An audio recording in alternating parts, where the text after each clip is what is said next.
Cada vez que te digo lo que siento, tú siempre me respondes de este modo. Déjame,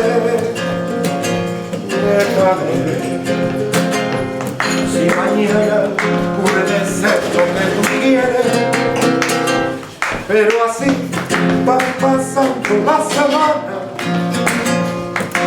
avanzando sin lograr lo que yo quiero. No sé para qué son esos brazos traicioneros. Son traicioneros porque me condenan y me llenan de desesperación. Yo no sé si me dices que mañana, porque otro me robó tu corazón.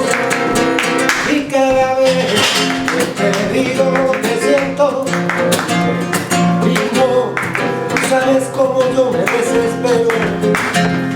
Sacudido, destruido. ¿Para qué son esos brazos traicioneros?